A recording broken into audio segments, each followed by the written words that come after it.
So, ladies and gentlemen, I'm very pleased to be here in Greece. It's not for the first time. And previously, I would like to thank a lot the chairman of Eletea, Mr. Nunis, for inviting me. And after the agreement signed between Eletea and AEIP, the European Association of Parliamentarian Institutions, last year, in order to exchange best practices across Europe and, of course, for Greece. My first meeting in Greece was in 1999 when I met the Hellenic Bank Association through the help of Professor Kremalis, just in front of me today. It was the first contact in Greece, and the second one was with a member of Greece inside the EIP during 3 years, the pension funds Tea Elta, which was saying sometimes during this morning, and I'm very pleased to see again that this pension fund is surviving after the crisis. So what about the AEIP? The European Association of Parliamentarian Institutions is an advocacy association based in Brussels.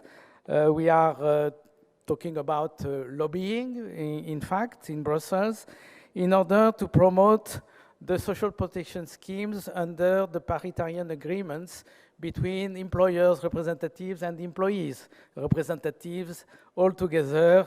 And this model is not only developed across Europe, in every country, more or less, but also in America, but also in Australia, and we can talk about that in the future.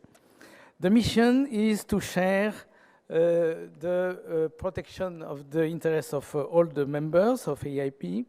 The philosophy is to have the capacity to promote the non-profit making actors at the European level in competition with the profitable companies, of course.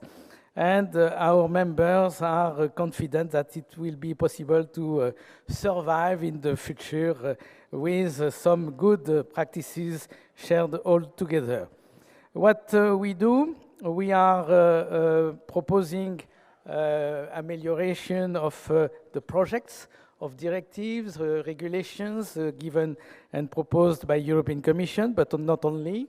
I am seated myself on occupational pension stakeholder group in EIOPA, and you have seen this morning Gabriel Bernardino, our chairman, and we are sharing views all together in order to defend the interests of the members and of also the associations which are members of AIP. AIP is covering more or less all Europe, and we are now 40, nearby 40 members inside the AIP. We are covering 80 million people, and we have 1,200 social protection providers represented through the membership of AIP across Europe. And we have, under management of the pension funds on the parliamentarian basis, 1.3 billion assets under management. We are based in Brussels, and if you want to have some details about our organization, I have two people of my staff here. Alexandra Kedziska, a Bulgarian lady, who is the executive director of EIP from the 1st of January, and a Greek citizen, Christos Louvaris, who is joining EIP 1 year ago and who is in charge of financial affairs in our body. What are the characteristics of occupational pensions? Occupational pensions are assessed on the basis of professional activity. Occupational pensions schemes are characterized by a social purpose, but we cannot have a social purpose without any money. And supplementary pensions provide additional retirement savings. That was explained by a lot of speakers today in this conference. And also, as long-term investors, IORPs have the capacity to invest in socially and environmentally sustainable area. You are fully aware now on the very, very diverse landscape for IORPs in the EU, but with us we can have access to the best practices across Europe. And this is the reason of my presence here, is the capacity to help you to identify what are the best practices, what are the bad practices, in order to develop the level of 1.3 of occupational pension, the size of the market in Greece. But you are not alone in this case. So you can see some countries like Eastern countries, but not only. We have the similar position, for example, in Spain, and you can reach probably more or less the level of the countries of the south of Europe. You have in Europe different good examples. On behalf of my chair, Philippe Nate, who is also the chairman of the Belgian Association of Employment and Occupational Pension Funds, PensioPlus. If he was there, he could be explained to you in a country with the same size of Greece. Belgium is with 12 million people inhabitants. You have in the Association of Belgian Pensions, professional pension funds, multi-employer pension funds, company pension funds, open pension funds, multi-employer pension funds on a professional basis. For example, doctors and pharmaceuticals practitioners are together, and so on. If you can take this example in your mind, you can imagine that in your union, LETA, you are on the way of that. And for me, it's very, very good to see that you can reach the level of developed country in matter of pension fund industry. You can take that like example. If you are going very nearby Greece, in Italy, not far away, you have also territorial pension schemes. You have some funds created by social partners with the help of the regions, the authority in the regions, in Trentino, Alto Adige, Sud Tirol with labor funds, in Veneto with Solidarietà Veneto, in Valle d'Aosta, in Trieste, in Lombardia. And it could be also one solution for a country like the Greece, because you have a difficult country with some islands, some territory very, very far from the capital of the Greece, Athens. Through the help of AIP, you can learn more about EU experiences. And for us, it's also important to demonstrate, face to the European Commission and also to EIOPA, that it's possible to develop on a non-profit basis the industry of pension funds.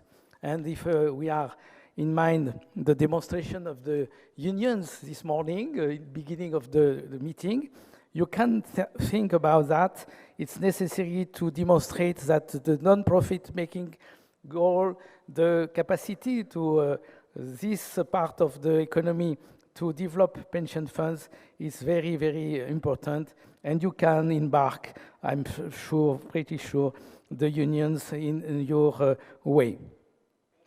Don't worry, the competences of EU are not so huge in the matter of pensions. It's important to know that the European Union have to do the basics, the principles, the legal framework. And you have all the framework on this slide: the cross-border mobility, the consumer protection, the gender equality, the single market for supplementary pensions. All of these points are developed by some directives and some recommendations at the level of Europe. But also through some tools at the utilization of the states, the European semester analysis, the European pillar of social rights, and the famous open method of coordination for the first pillar in terms of pension. But the real power is at the level of each member state. And you have to think about that. Greece has the capacity to lead on his way, on his proper way, what we have to do and what you have to do. Parliamentarian institution challenges today are a lot. I cannot through all the details of these challenges, the evolution of the demographic situation, the growing force of non-standard workers, the slow economic growth and low interest rates environment, adequacy versus sustainability of social protection schemes, all of things very well developed this morning. Specific challenges, the decrease of the trade union membership. It's some difficulties in some countries in Western Europe. Funded pensions often target of political decisions. It's difficult in Central and Eastern Europe to develop industry without any guarantee that the state not is capable to take over the funds. And also the changing of economic conditions and highly competitive environment. I have not time to develop that. But also for the states, the policy recommendation for enhancing the role of IORPS are totally in your hands at the level of the state of Greece, I insist. The promotion of awareness of the choices and risks at payout through financial education initiatives. You have to do more in this matter through the capacity of your government, your ministries, but also your organizations, your unions, your employer organization to do that. The promotion of the enhancing coverage of occupational pensions is the duty of LTA, and you are doing that. But also, it was mentioned this morning, the creation of tax and financial incentives for employees and employers in order to develop supplementary pensions. If not, it's impossible. And of course, ensure the savers benefits from personalized advice before retirement on the sustainable use of the capital accumulated. You have also to continue to promote cross-border investment by pension providers. And I can give you one example. We have a concrete agreement with Australians pension funds, and they are regularly asking me, where, Bruno, is it possible to invest in Europe? Because the size of assets under management in the pension fund industry in Australia is very, very huge. You cannot imagine that. It's 1.6 billion of euro, 1.6 trillion, excuse me, of euro, and it's a huge amount of money as they are hesitating to invest, of course, in China or in America today. And of course, we have also to work at the level of AIP on the tracking service. This is the promotion of a project led by European Commission in order to have a connection between all the second pillar pension funds across Europe. What are also, and again, for states, the recommendations?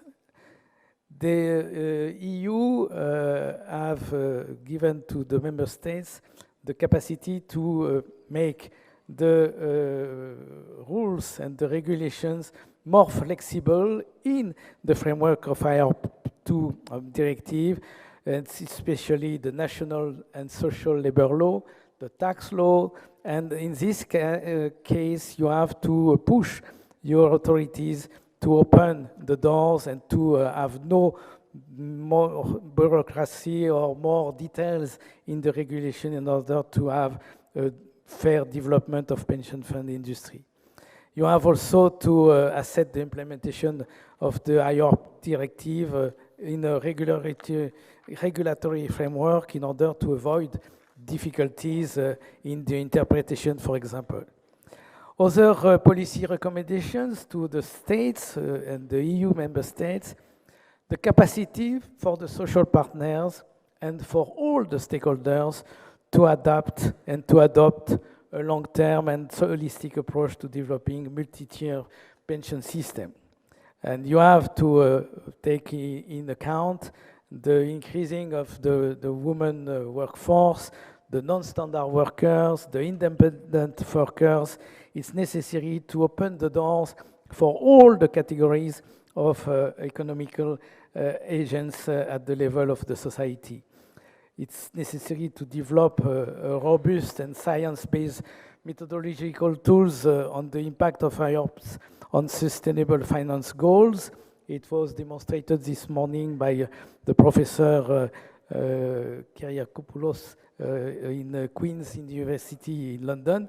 It seems to be good to have this level of reflection, this level of competency also in Greece.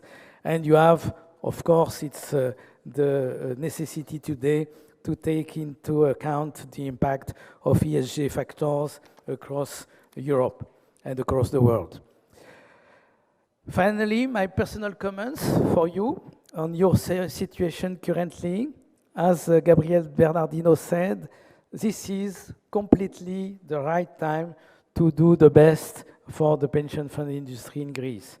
You have the legal basis, you have the tool, umbrella with LTA, the union that you have created, and with all of the occupational pensions, not only the paritarian, but all the occupational pensions on a non-profit basis, I'm sure you can have a success at the end. Long life to LTA. Thanks.